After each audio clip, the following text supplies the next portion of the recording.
seen one in a long time since it's been out of Colorado.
Saludos amigos de TVB Network. Aunque el condado de Miami-Dade no está en la trayectoria del huracán Milton, la alcaldesa Daniela Levin Cava ha instado a los residentes a estar preparados. Servicios no esenciales en el condado están cerrados este miércoles, pero otros como agua y transporte están operativos.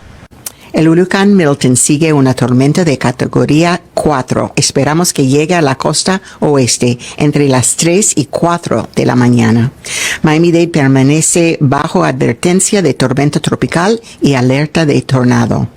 Los impactos más probables en nuestra comunidad incluyen vientos de fuerza de tormenta tropical y posibles tornados.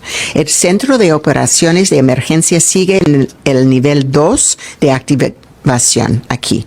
Hoy servicios esenciales como el agua, el aeropuerto y transporte, buses Metrorail, Metromover se mantienen abiertos. Los centros de recolección de basura y reciclaje del condado estarán abiertos hasta las 5:30 de esta tarde, pero no habrá recolección hoy ni mañana.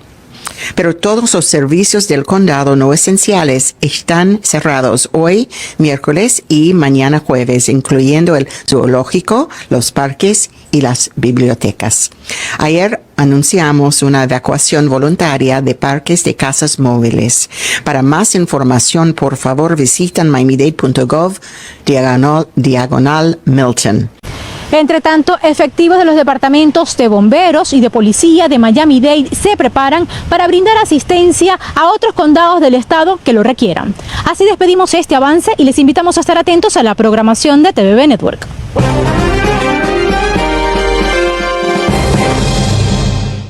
Este huracán va a golpear esta noche a la bahía de Tampa, una zona que apenas se está recuperando. Recordemos el impacto del anterior huracán Helene.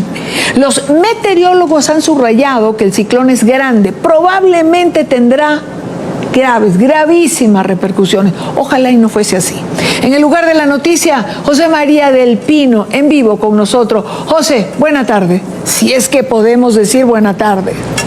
Y Dania, muy buenas tardes. Quiero ser súper franco contigo. Estábamos a puertas de salir desde la bahía donde se veía el mar. Y se puso muy feo, Idania, muy feo, a tal punto que varios periodistas que estaban ahí decidimos retirarnos por un tema de integridad personal, física y también de los equipos que están trabajando. El viento está corriendo con fuerza en este momento. Acá nos hemos venido un poquitito más dentro de tierra, al centro de Tampa, pero quiero mostrarte, de hecho, esta ciudad fantasma. Mira lo que está ocurriendo. No hay absolutamente nadie en las calles a esta hora, Idania. No hay ninguna persona que se esté exponiendo, y lo que nos da la impresión es que la enorme mayoría de las personas han decidido lisa y llanamente, y como debe ser, hacer caso a lo que les han pedido las autoridades y evacuar esta zona. Esta zona, Downtown, es zona B. Estábamos nosotros en la zona más peligrosa, inundación inminente. Nos han llegado 2 alertas en el celular durante el día con un sonido muy fuerte. Pero desde que llegamos esta mañana, a eso de las 11 de la mañana a esta ciudad, y como pueden ver ustedes en imágenes, se ve muy poca gente en las calles. Había muy poco tránsito viniendo hasta acá, Idania. Había también muchas estaciones de servicio, que es otro de los videos que les vamos a mostrar, ya cerradas, sin combustible, sin personal operándolas, totalmente clausuradas. Por tanto, la gente ya se resguardó. Y venía hace un rato escuchando a una autoridad que decía: señora, señor de Tampa, el momento de evacuar ya pasó. Se le está acabando el tiempo. Váyase ahora. Pero también es cierto que hemos visto gente, Idania, en los sectores más inundables que no han evacuado la ciudad y que se niegan a evacuar esta ciudad. Algunos dicen: es que yo estoy en un piso 12, estoy en un piso 13. Sí. Quiero preguntarle a ese señor o a esa señora cómo van a salir de su departamento, si el departamento primero resiste bien el viento, los impactos, los posibles misiles que podrían llegar, pero después dicen que esta zona podría quedar inundada, Idania, por hasta 5 o 6 días, con 1 metro, 2 metros de agua. La ola que va a llegar entre 3 y 5 metros a esta zona, la bahía de Tampa. Y por otra parte viene después todas las bandas de la tormenta tropical alrededor del huracán, que van a generar 30 centímetros, Idania, de agua, y van a inundar absolutamente todo. Un piso que ya no puede seguir absorbiendo agua porque está lloviendo desde ayer en la noche por otro frente de mal tiempo. Es decir, se ha conjugado la suma de todos los males. Huracán categoría 4, golpe frontal a la ciudad más poblada del oeste de Florida, pisos y suelos saturados de agua. Es realmente el peor escenario, pero lo bueno y la buena nota de optimismo es que la enorme mayoría de la gente ha hecho caso y ya no están en este lugar. Esta ciudad está prácticamente vacía. Eso es, como señala José María, creo la mejor noticia, porque hay que ser precavidos, y en esta oportunidad la gente hizo caso y se fue. Y qué bueno que también tú hiciste caso, porque como conozco a nuestros equipos, justo antes de comenzar el programa conversaba con nuestro director de informativos y le decía: ¿y dónde van a estar los nuestros? Sácalos del área de la playa, por favor, y que se protejan en algún lugar que sea fuerte, porque sé que a los propios periodistas, José María, los han desalojado de lugares y los han hecho irse y mudarse de localidad. Sí, nos han ido desalojando. Hay lugares que en la noche van a estar totalmente clausurados. También debo decirte, Idania, que dicen que a las 8 de la noche Downtown ya se cierra, no puede entrar nadie. Eso quiere decir que los periodistas sí podríamos entrar, pero la norma es on your own. Tú te haces cargo de tu vida. Y evidentemente nosotros somos periodistas, pero no somos temerarios, y la historia se puede contar sin la necesidad de que uno arriesgue su propia vida. Así que lo que me gustaría hacerte sentir es que los periodistas acá sí estamos tomando en cuenta de que quizás estamos frente a un hecho histórico, que esto no es cubrir Ian, que esto no es cubrir Helene, esto es cubrir un huracán que podría ser un huracán en nuestras vidas, el huracán de nuestra generación, dicen algunas personas aquí en Florida, y estamos tomando, por tanto, todas las medidas pertinentes para hacer esto de la mejor manera. Ahora bien, te dejo con este concepto, porque sé que nos vamos a volver a ver más adelante, seguramente de otro lugar de la ciudad. Te quiero contar que esta ciudad en particular podría tener entradas de agua de hasta 1 kilómetro, 200 metros. Eso es mucha agua tierra adentro. Son alrededor de 12 cuadras.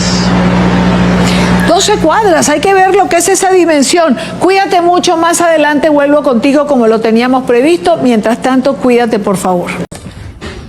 salga del camino de Milton, del huracán Milton. Es lo que recomiendan las autoridades. Si escuchan, por ejemplo, a la alcaldesa de Tampa, le preguntaban qué recomendaba a quienes quieren permanecer en las zonas de evacuación. Y ella decía, si usted se queda en las zonas de evacuación obligatoria, va a morir. Y también decía lo propio una funcionaria de la policía de Tampa, cuando le preguntaban, bueno, ¿qué le recomendaría a la familia que no quiere irse a esas zonas de peligro? Bueno, que se saque una foto con la ropa que tiene para poder identificarlos después. Muy duro porque en verdad estamos hablando de lo que podría ser el peor huracán en golpear al estado de la Florida en un siglo, en 100 años. Son 27 los condados que están en este momento bajo aviso de huracán, 7 condados los que tienen esa evacuación obligatoria, la más importante desde el año 2017. Si hacemos una comparación con el huracán Ian, que era categoría 4, las pérdidas fueron de $50.000 millones. Estas se están estimando, con estos vientos de 250 kilómetros por hora, en al menos $200.000 millones. Los escombros que quedaron de Helene es otro de los problemas, porque no dio tiempo de recogerlos completamente y le están pidiendo a los vecinos resguardarlos en sus garajes, porque si no se convierten en proyectiles que empeoran la circunstancia, ¿no? Con las ráfagas de viento, los vientos, las inundaciones. La marejada ciclónica, ya el huracán se movió un poco hacia el sur. La marejada ciclónica podría impactar en la zona baja de la bahía de Tampa, pero en la zona superior estaríamos hablando de fuertes vientos huracanados y muchísima lluvia. Es muy importante actuar ahora. ¿Por qué? Para tener un plan, por ejemplo, comunicaciones con la familia que no viva en el estado de la Florida, que no estén junto a ustedes, tener las medicinas necesarias. Quedan muy pocas horas para esta preparación y, por supuesto, también tener los documentos más fundamentales de la casa, de la familia, junto a ustedes.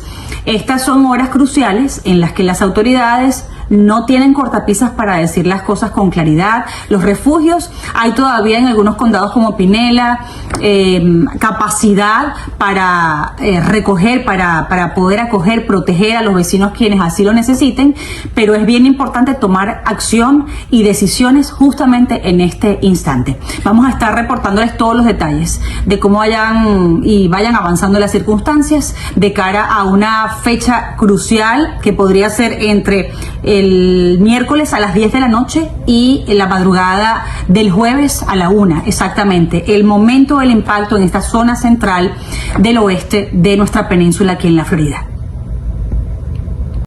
¿Cómo se ve eso? Bueno, déjame mostrarte. Imagina esto, imagina 3 pies de marea de tormenta aquí. Si esta cantidad de agua te sorprende, es tarde para evacuar.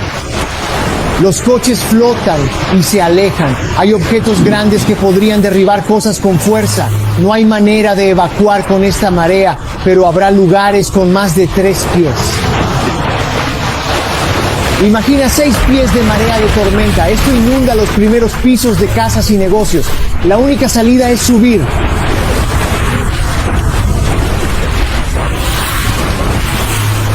Desafortunadamente habrá lugares con más de 6 pies de inundación.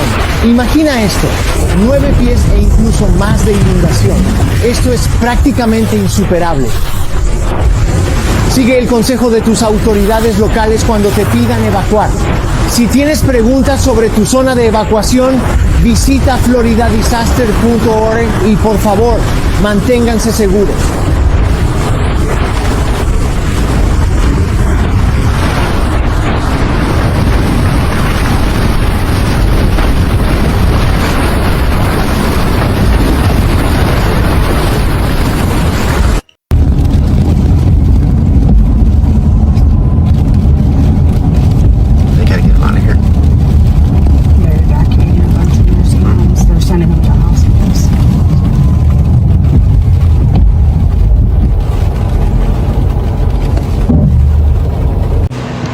Miren esto, qué cosa más linda. Mira cómo el pueblo de la Florida, la gente de la Florida y de otros estados ya están listos para ayudar a este huracán que viene hacia acá otra vez, el huracán Milton. Mira el trabajo excelente que está haciendo el gobernador de la Florida, Ron DeSantis. Le está demostrando a todo el mundo que nosotros los floridianos somos capaces de arreglárnoslas por nosotros mismos, que no necesitamos un gobierno demócrata, incapaz, que no ha ayudado a nadie, venir aquí a decirnos lo que tenemos que hacer. Mira esto, qué cosa tan hermosa, cómo todos podemos ayudarnos entre todos juntos. sin la necesidad del gobierno federal, de Joe Biden incompetente y de un Kamala Harris que no sirve para nada. Vamos, Florida, la tenemos toda.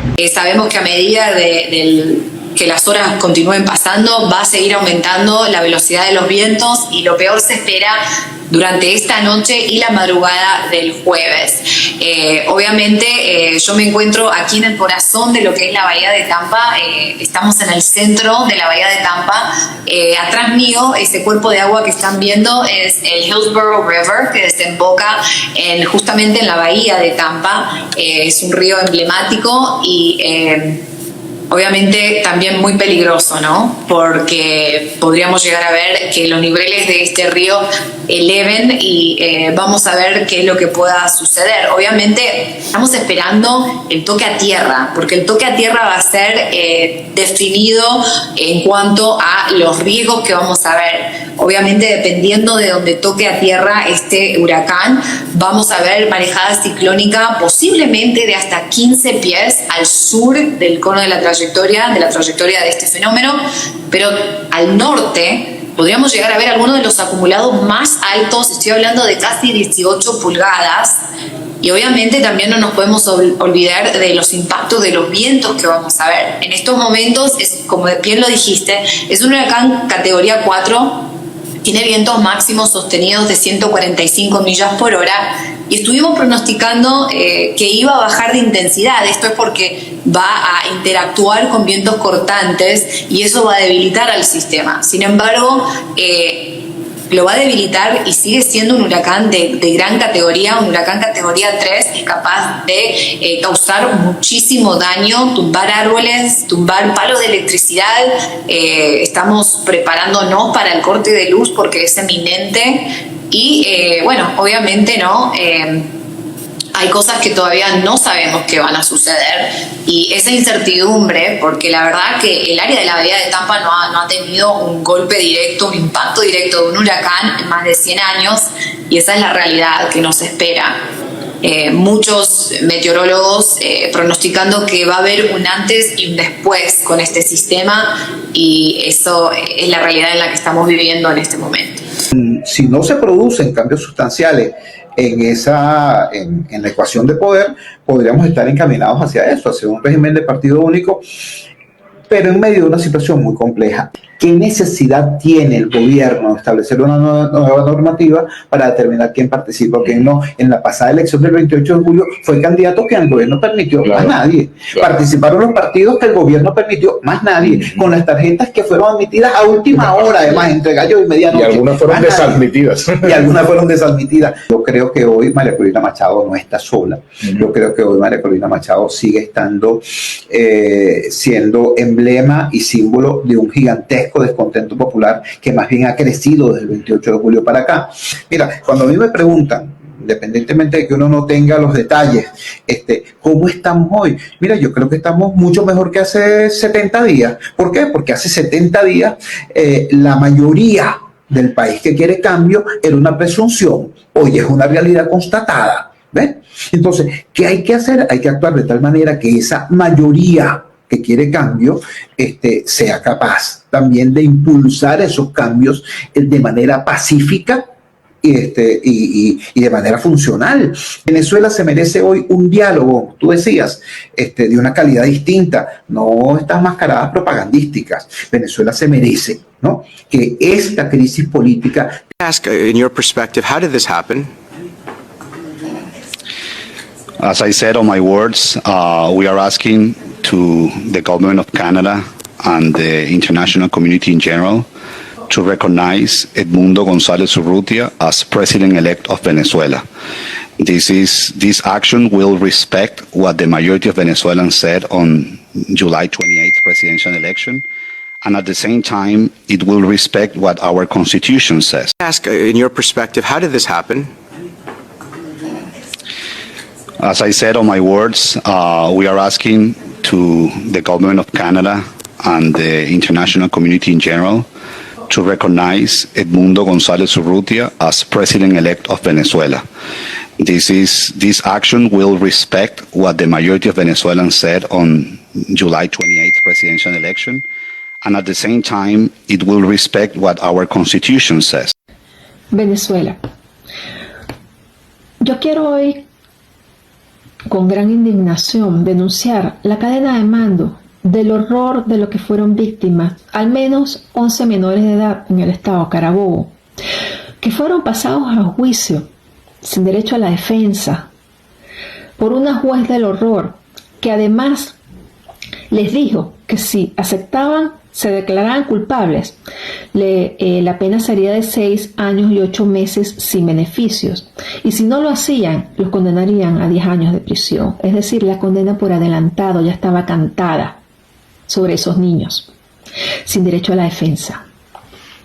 Las torturas de las que fueron víctimas estos niños fueron múltiples golpes en todo el cuerpo, descargas eléctricas, amenazas con armas en la cabeza. Los obligaron a grabar un video para implicar a María Corina Machado y para que dijeran que les habían pagado $30 por protestar, a pesar de que muchos de ellos ni siquiera estaban en las protestas. La cabeza de mando de todo este horror, por supuesto, es Nicolás Maduro. Y estas personas que yo voy a nombrar, los primeros nombres, son sus altos responsables, son sus criminales, sus fieles, los leales, los que obedecen sus órdenes. Esta cadena de mando, en este caso de Carabobo, la inicia después de Maduro, ministro del Interior y Justicia. 2. Remigio Ceballos, quien fue ministro de Justicia hasta el 27 de agosto. Hoy flamante embajador en China de la tiranía. Y Diosdado Cabello, ministro de Interior y Justicia actual. El director general de la Policía Nacional Bolivariana, el general Rubén Santiago. El subdirector comisario general del SEBIN, Miguel Domínguez. El comisario mayor de la PNB, Raúl Primera, jefe del REDIP Central y coordinador del Estado Carabobo. El jefe del DAE, comisario general del SEBIN, Carlos Calderón. El adjunto jefe del DAE, comisario jefe Leonel García. A cargo del DAE están la División de Investigación Penal y la División de Inteligencia Estratégica. La División de Investigación Penal fue la encargada de detener a varios de estos jóvenes. Fueron incluso los primeros que los golpearon. El director general de Investigación Penal es el comisario general del SEBIN, Ronnie González. El jefe de la División de Investigación Penal de Carabobo es el comisario Kleiber Medina.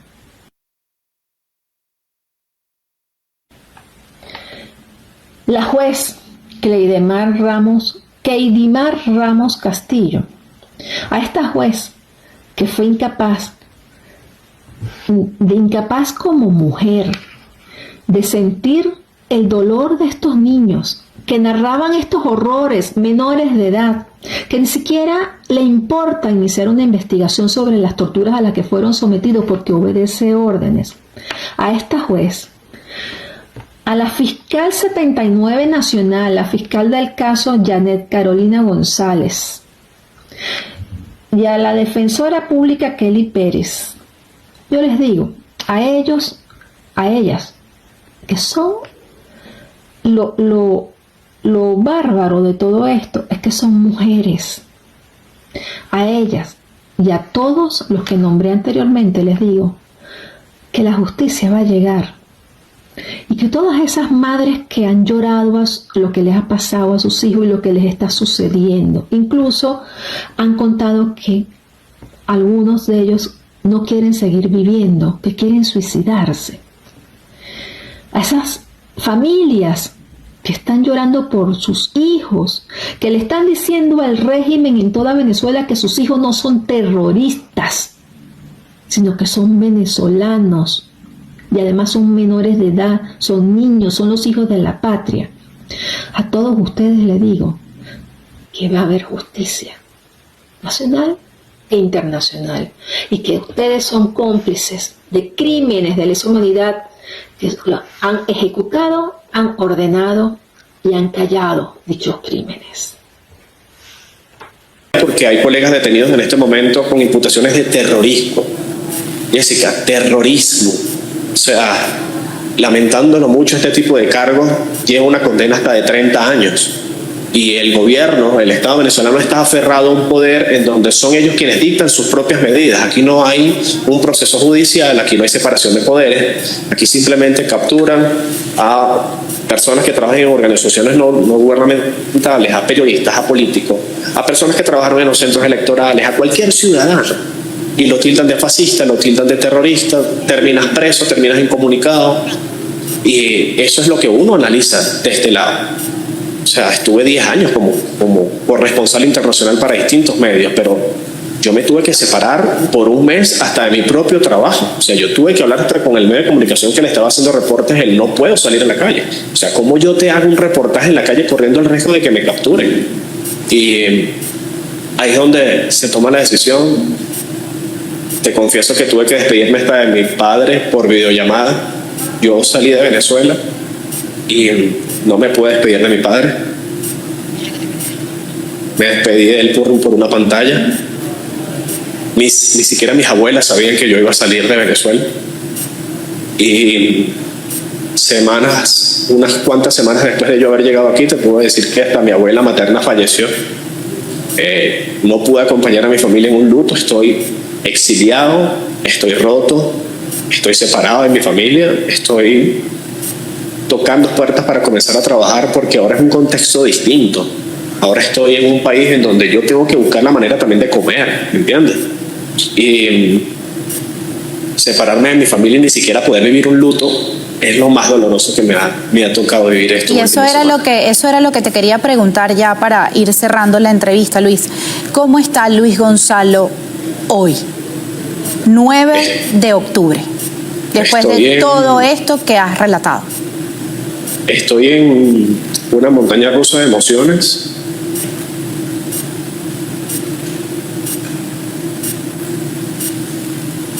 No es fácil. No es fácil. El tener que estar haciendo videollamadas con mi familia y estar llorando todos los días, el tener el miedo de que pueda pasar también, porque ya yo salí, pero mi familia queda ahí y yo de alguna manera tengo que buscar trabajar, tengo que buscar comunicar. Pero bueno, a pesar del dolor, te puedo decir que yo voy a mantener mi frente en alto, voy a seguir. No has hecho nada malo, Luis. Nada malo has hecho. Por supuesto que tienes que tener tu frente en alto. Pero bueno, estoy afuera. El destino decidirá si Venezuela retorna a la normalidad y a la democracia, y así como yo, millones de venezolanos, créeme, que van a querer retornar, no únicamente por una mejor calidad de vida, sino por abrazar a su propia familia, porque la recuperación de Venezuela va a tomar años, pero muchos van a querer retornar por abrazar a sus papás, a su mamá, a su hermano, a quienes dejaron. Y nosotros salimos no porque quisimos. Yo no quise salir de mi país, yo tuve que tomar la decisión para cuidar mi integridad, pero espero volver pronto a Venezuela. Fue una impresión muy fea porque mi hijo le orine, pero orine de que tiene mucho tiempo, que está emposado, algo horrible. Y mi hijo me dice, mamá, es que los tienen en el inframundo. ¿Qué es el inframundo? Es una celda donde ellos los tenían, donde está como en el olvido, están todos los menores de edad ahí. Si son jóvenes supuestamente manipulados por la derecha, la ultraderecha y todo eso, ¿por qué los maltratas? Si son jóvenes manipulados, ¿por qué los maltratas, verdad? Y si no son manipulados, sino que son jóvenes que están ejerciendo su derecho a la protesta, ¿verdad? O incluso algunos de ellos que ni siquiera protestaron, también son seres humanos con derechos. Cuando yo veo y percibo además esas emociones y esos sentimientos de esas madres venezolanas, lo que me genera es impotencia, desesperación. Yo he hecho de esta palabra, la he repetido muchas veces, ese no es el país donde tú y yo crecimos, Vladimir. Ese no es el país donde tú y yo hicimos reporterismo de calle. Esa gente, esas personas no merecen ser calificadas de seres humanos, lo que se está metiendo con esos hijos. yo te aseguro que mucha gente que incluso está en el gobierno, militantes, incluso cuadros medios y a lo mejor hasta gente de otros niveles más altos, no tengo duda, que no convalidan esto. Tendrán sus razones para quedarse callados, tendrán sus razones para mirar para otro lado, pero... El mismo que te dijo que te quería pobre. No es que vamos a sacar a la gente de la pobreza para llevarla a la clase media para que después aspiren a ser escuálidos. Ahora te dice que va a arreglar la educación del país y que la culpa es de los maestros. Por eso hoy estoy firmando esta resolución que de manera inmediata suspende todas las comisiones de servicio para que el maestro o la maestra regresen a sus aulas de clase. Pero no te dice que los maestros venezolanos son de los peores pagados del mundo. Tampoco te dice que las escuelas se están cayendo o que el programa de alimentación escolar no funciona en prácticamente ningún estado de Venezuela. Quizá estos y otros pequeños detalles se le olvidaron al ministro de Educación. Así como se le olvidó el color rojo cuando estaba en campaña para la gobernación de Miranda y quería tu voto. Porque él sabe que para salir de la crisis educativa que atraviesa Venezuela, primero hay que salir del chavismo. Por eso hasta montó su propio partido. Movimiento Futuro no es un movimiento para hacer política para cargos. No. Chao. Freddy, es que les duele hondamente, les duele de lo profundo. Es decir, una persona en la que ellos confiaban la posibilidad de todavía salvaguardar algo de legitimidad, ha dado este vuelco en declaraciones que son absolutamente contundentes, aunque quizás nosotros pudiéramos aspirar a mucho más, ¿no? Que la Unión Europea ya hubiera reconocido formalmente a Edmundo González, pero este revés de un vocero como Borrell es una cicatriz, una herida muy honda, ¿no? Para el régimen venezolano. Mira, agrégale lo de Lula, agrégale lo de Petro, incluso México, porque yo esperaba que iban a reconocer a Maduro ya enseguida, tampoco lo han hecho. Entonces él está en una situación muy complicada. Y sabes particularmente quién está en una situación complicada, Jorge Rodríguez, y por eso él está hacia ahora. Jorge Rodríguez, él está siendo uno de los principales acusados dentro del propio régimen por haberlo llevado a esta situación. Porque Jorge Rodríguez fue el creador intelectual de una serie de errores que gracias a Dios los cometieron, pero que les costaron al régimen estar donde están hoy. Jorge Rodríguez fue el creador de las primarias van a ser un fracaso. Luego fue el creador de que el éxito del referendo del Esequibo va a ser buenísimo. También fue el creador de que María Corina iba a llamar a la abstención. También fue el creador de que nos íbamos a dividir y que no íbamos a poder tener un candidato unitario. También fue el creador de que no íbamos a tener todos los testigos en todas las mesas. Y también fue el creador de que las encuestas, esa diferencia no era tan grande y que ellos con la maquinaria y todo le salió mal. Todo le salió mal. Espérate, ¿puedo añadirte una más? Sí, por supuesto. Y fue el creador de expulsemos a Edmundo, obliguémoslo a firmar un documento claro, bajo chantaje y extorsión y Edmundo va a desaparecer. Claro, exactamente. Entonces, él ahorita se le está dando de que es el más bravo, ahorita está como imitando a Diosdado, porque, bueno, tiene esa situación interna y se las tiene que dar de eso, pues, ¿no? Pero por ahí la procesión va por dentro. Y yo, miren, a ver, ¿cuántos de nosotros nos imaginábamos que iba a pasar lo de Tarek El Aissami? ¿Qué señal pública hubo? Nada, no hubo nada. Entonces, así son estos regímenes cuando están en sus etapas finales. Yo no sé cuánto va a durar, pero estoy convencido que están ya en una etapa definitiva. Y bueno, y a nosotros nos corresponde como venezolanos seguir empujando todo lo que Espérate, allí, que quiero añadirle un factor más. Un sargento muere por este capricho del régimen de Maduro de adelantar la Navidad, mientras instalaba la llegada de la Navidad en Fuerte Tiuna. Muere en un accidente horrible. ¿Y qué hicieron los demás? Incluso altos militares. Continuaron celebrando como si aquello no hubiera pasado, vamos a abrazarnos, sonreímos, siguen tocando ahí los tambores, el redoblante, y esa humillación a los militares que se ha convertido, que ha trascendido a esto, ¿no? Esto quizás es lo peor, porque no les importa la vida, y ya lo sabíamos desde hace mucho, pero para el sector militar esto lo ratifica. Un sector militar que en todos los centros electorales alrededor de las instalaciones militares votaron a favor de Edmundo González. y que ahora los Es que acuartelaron, todo esto del WhatsApp era justamente para ellos, para que ellos borraran el WhatsApp, para que no se comunicaran entre ellos, para que no hablaran con la familia, los acuartelan, les ponen a un sapo detrás de la puerta para escuchar lo que dicen, a los de menor rango a sapear a los de más alto rango, siquiera por quejarse de la situación país, pues. No del régimen, sino de la situación país. Entonces, esto, que es un hervidero allí, qué belleza. Pero, no te preocupes. Yo no tengo ningún problema con la aparición sorpresiva de este tipo de invitados. Te digo desde ya. ¿Cómo se llama el invitado? Se llama Mili. Pero no es mía, es de la vecina. Y viene de vez en cuando. Te lo juro, se mete en la casa. Esa vecina, ay Dios.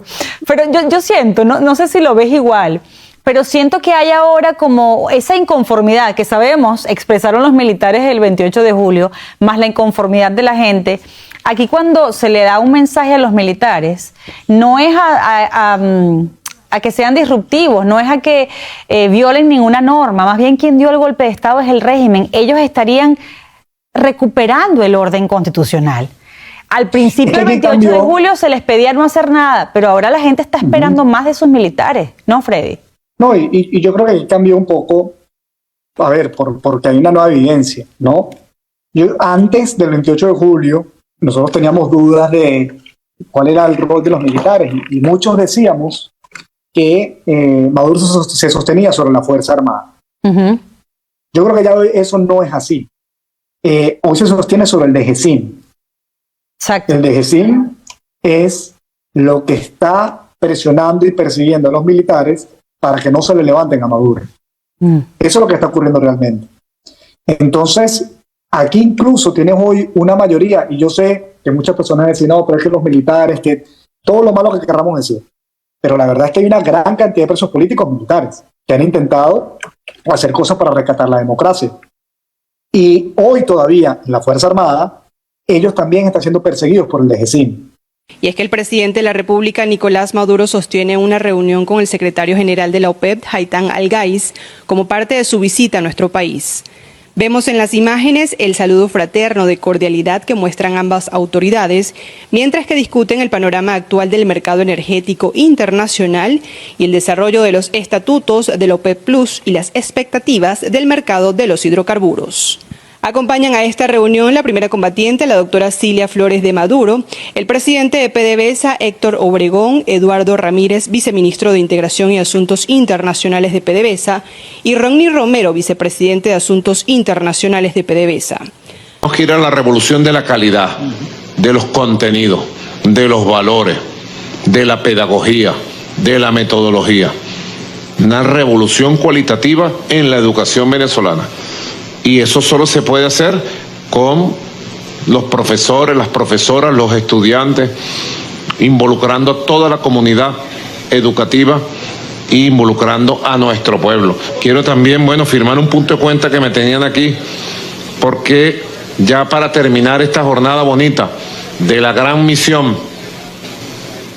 Humberto Fernández Morán, la gran misión de la ciencia y tecnología, voy a proceder a firmar la creación de otro centro científico del país. Este vinculado al desarrollo de un producto tradicional que va tomando cada vez más peso.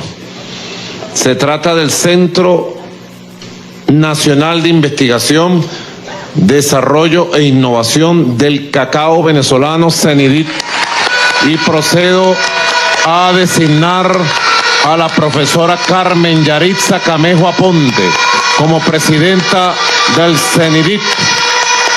Cacao para la vida y para la felicidad.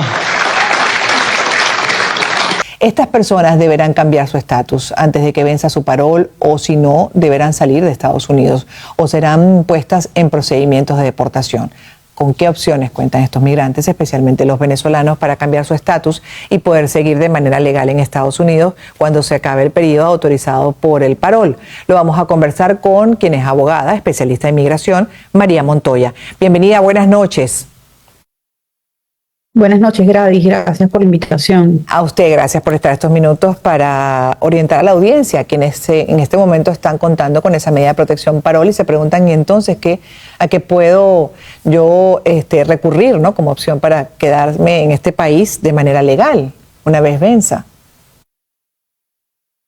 Sí, primero hay que hacer una aclaratoria con respecto al manejo de la información, porque he visto mucho en redes sociales que dicen se terminó el parol. Ya no hay más parol para venezolanos, cubanos, haitianos y nicaragüenses, y no es tan así. Lo que no va a haber es ampliación del tiempo de vigencia para los solicitantes que tuvieron aprobación del parol. Es decir, los primeros autorizados se vence ese plazo a finales de octubre. Recordemos que esta medida tiene 2 años de su imposición, que se vencerían justamente el 12 de octubre de este año, pero la aprobación de ellos empezó a partir del 14, es decir, que al final del mes de octubre, aquellos que obtuvieron aprobación del parol humanitario, venezolanos específicamente, estarían entrando entonces en la fase o el deadline donde les van a solicitar, les va a llegar una comunicación diciéndoles que ya tienen que retirarse del país. ¿Qué sucede con estos venezolanos que no pudieron cambiar el estatus migratorio hacia otra posibilidad de regularización? Bueno, tendrán entonces en todo caso que regresar o a Venezuela, si fuera el caso que vivían aquí en el momento en el que solicitaron el parol y les fue aprobado, o al país en donde estuvieran residiendo. ¿Qué es lo que sucede? Hay muchas personas que piensan, de manera equivocada, por cierto, que pudieran pasar del parol al asilo. Sin embargo, habría que evaluar cada caso en particular y ustedes se preguntarán por qué. Porque si ya, por ejemplo, María Montoya solicitó un parol porque Gladys Rodríguez fue su patrocinante y yo estoy en Estados Unidos y estoy próxima a vencerme en el plazo de esos 2 años, sería erróneo pensar que yo puedo trasladar esta figura y solicitar ahora un asilo, porque sería lo que denominan un asilo frívolo.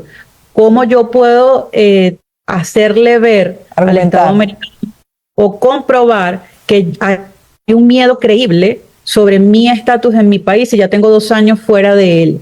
Y hay muchas personas que nos han consultado acerca de esto, que ellos pretenden cambiar el estatus migratorio al asilo. Sin embargo, repito, para los que no pueden comprobarlo, esto se le llama asilo frívolo y no solamente no se los aprobarían, sino que incurrirían en un delito. Claro, pero pueden optar por el TPS, María. Pudieran optar por el TPS, pudieran optar incluso si en estos 2 años, digamos que han conseguido un trabajo donde les permite obtener una visa por algún tipo de, por ejemplo, las cuidadoras o en materia médica también, en el tema médico, pudieran obtener una visa de ese tipo o plegarse al TPS. Pero ¿qué pasa? También hay un fuerte rumor, y digo rumor porque no es una información validada, que el TPS tampoco va a ser ampliado en el tiempo. Recordemos que ha sido ampliado 2 veces ya por 18 meses a los venezolanos específicamente, pero viendo lo que ha sucedido, también se corre el rumor, repito, es un rumor, no es información oficial. Entiendo, pero hay algo que no me cuadra dentro de todo esto. Cuando un gobierno toma una decisión como la del parol, ¿no? Hace 2 años otorgar este parol para comunidades muy necesitadas, además en crisis hasta humanitarias, como el caso de Venezuela, y de Cuba, Nicaragua, Haití. Los 4 más o menos en unas situaciones similares. Se supone que era una medida inicial para que después esas personas, una vez llegado al territorio y de esta manera legal, comenzaran a tramitar algo más y que pudieran entonces finalmente insertarse, ¿no? Como es debido en territorio estadounidense. Viéndolo ahora y de acuerdo a esta medida, ya que no se va a postergar, pero tampoco tiene al parecer opción por el TPS, ¿qué es lo que se pretendía entonces y qué es lo que se pretende ahora? Porque es muy difícil de entender que entonces un gobierno después te diga, ahora se eliminó, listo, y regresa a tu casa. Creo que ese no era el propósito o la lógica inicial, correcto. Y dentro de esa lógica inicial te pregunto también a ti, María, aquellos que obtuvieron el parol, si desde que llegaron tenían claro que era hasta 2 años y que había que entonces todo este tiempo tramitar algo que soportara ya la permanencia legal en Estados Unidos. Fíjate, vamos a dividir la respuesta en 2. Primero, la lógica inicial de la imposición de esta medida, que es un alivio migratorio. Tienes toda la razón. Carece de lógica pensar que iba a ser un alivio migratorio por 2 años y después regresa a tu casa. estoy absolutamente segura que la mayoría, si no es el 100% de esos 117.000 venezolanos acogidos bajo esta medida, no pensaron que tenían que devolverse, siempre manteniendo lo que llaman esperanza a que pudieran quedarse en Estados Unidos. Ahora bien, si tuvieron suficiente, no digamos tiempo, sino digamos con un poco de lógica también, buscaron asesoría para poder hacer el cambio del estatus, porque fue muy claro Biden cuando hizo cuando hicieron o sacaron a la luz esto aquel 12 de octubre, una medida que solamente los amparará por 2 años, ¿sí? Igual con el TPS. Pero ¿qué pasa? El TPS tiene una data que así ha sido renovado en el tiempo. Y hay mucha gente que plegado a esto se aloja en esta idea que me voy a quedar en el TPS, pero recordemos que estos son alivios migratorios temporales y en su imposición y en su desarrollo nunca hablaron ni tampoco se estableció que podía dar la opción a una permanencia definitiva a menos que se hiciera un cambio de estatus.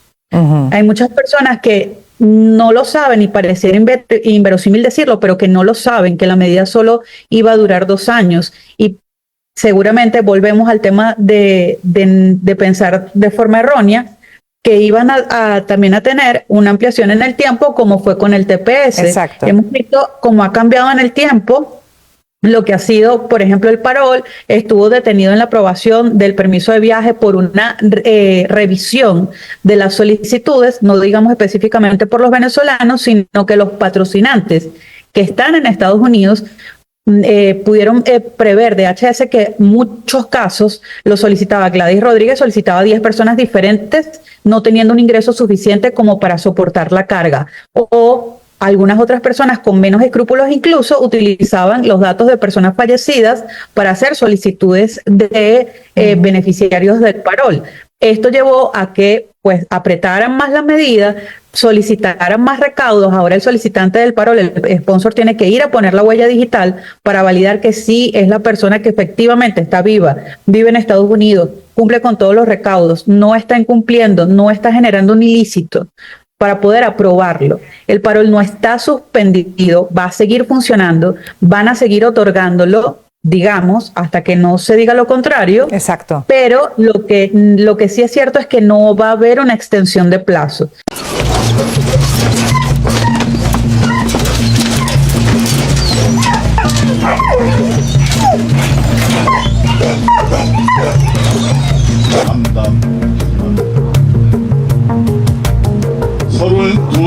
합당한 지원 대책이 선행되어야 폐업하겠다. 그러나 이에 대한 것들 전혀 맞지 않기 때문에 저희들은 어제 의결했습니다. 최소한 정부가 생각하는 수익성의 3년분이 되지 않고서는 폐업에 동참할 수 없다. 이게 뭡니까 이게?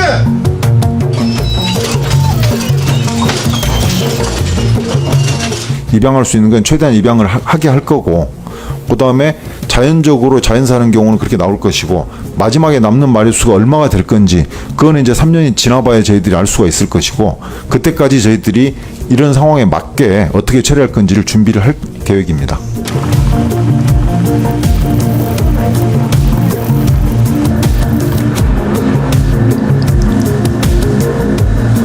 Somos el periódico multiplataforma El Relámpago del Sur. Conoce las noticias más resaltantes del sur del lago, Venezuela y el mundo, realizada por profesionales de la comunicación social. Síguenos en Facebook, TikTok e Instagram como @El Relámpago del Sur.